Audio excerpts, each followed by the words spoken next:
Hey everyone, welcome back to my YouTube channel. My name is Matilda of Bacon, and my videos are mainly about giving people tips and tricks on how to get an English teaching job in Japan.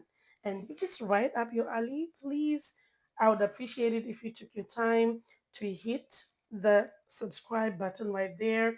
Also, hit the notification bell, give me a like, and leave me a comment about what you want me to discuss later or anything you want to talk about. Just put it in the comments. And so, thank you so much. And before we start, I'm going to give a few disclaimers. One, I'm not associated with any companies that are currently recruiting, and I'm not a recruiting agent. And if you see me looking this way, it's because I'm just looking at the notes that I made. So let's get right into the video.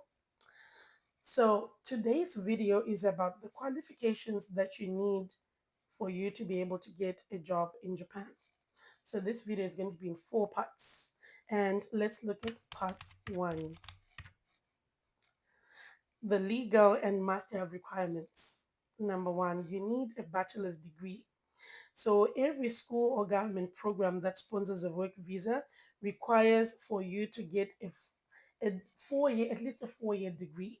And this is because the Japanese Immigration Bureau mandates that everyone who gets a work visa needs a degree. So a teaching certificate or diploma will not work. But the degree can be in any field. That's the advantage. It can be in engineering, you can be a lawyer. If you want to teach English, it can be in anything. It just needs to be a bachelor's degree. Number two, you need a work visa or permission to work. And the visa process, you will be helped out by the company which will employ you. Now, there's some common types of visas for teachers, which include the instructor visa, which is for public schools, as well as the specialist in humanities, which is usually for private schools and eikaiwas. You will also need a clean criminal record.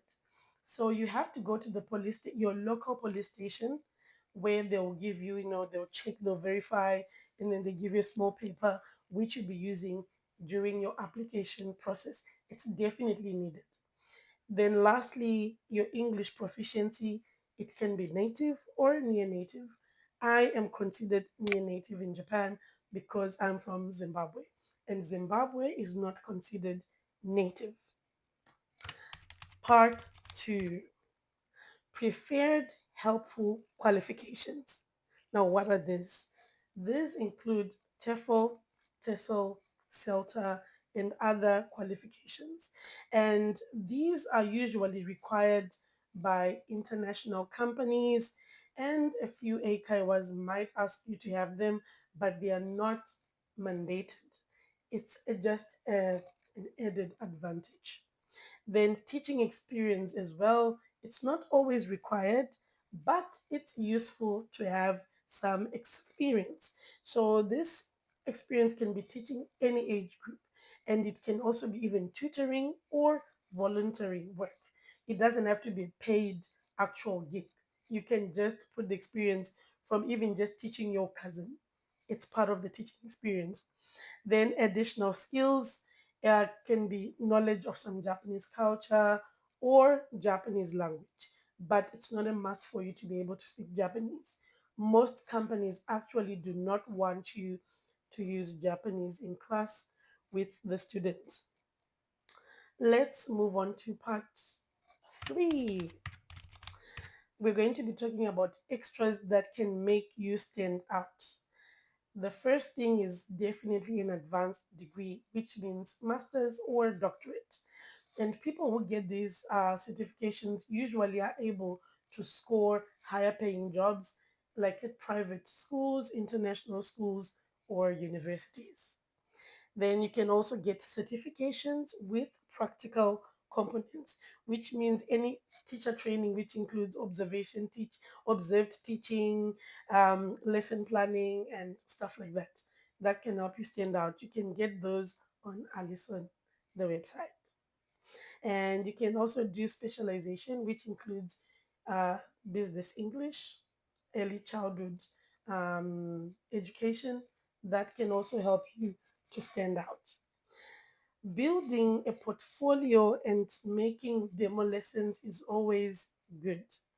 You can actually record yourself doing a demo lesson, upload those to maybe a Google Drive, and you can include them in your resume. You can put a link so that the employer can click on the link, see you teaching, and it can give them a feel of the type of teacher you will be if they give you the job. Then let's come to the resume. Let's keep your resume clean and professional. You don't need to tell them about your primary education, that's elementary school. No, you also don't need to tell them about your skills, that you like baking, you like watching movies on the weekends. That's actually not needed in, according to HR people in the current um, job, nani, whatever. They say it's not important for you to write about your hobbies. They really don't care about it. So keep it short, well formatted, include bullet points. It also makes it easy on the eye for whoever is reading your CV. Let's move on to part four, which is the misconceptions and FAQs. The first misconception is that you must be a licensed teacher or certified teacher. No, that's not true. Many AKYs and ALTs actually do not need you to have a teaching license. Only international schools and universities often require that, which means it's not always a must. Some will ask and some will not. Number two, you must speak Japanese. That's not true. Speaking Japanese with the students is actually not allowed at work because it defeats the purpose of you leaving your country to come teach them English and then you get here and then you speak to them in Japanese. It does not make sense. Number three, non native English speakers cannot get hired. No, you can get hired. We literally work with people from the Philippines, Bangladesh, India, Nigeria, Cameroon, Kenya, Zimbabwe, anywhere. You can get a job as long as you have English proficiency and fluency. And then the last one is about needing 5 years of experience. Mm-mm. You don't need 5 years of experience. I had no experience when I came to Japan.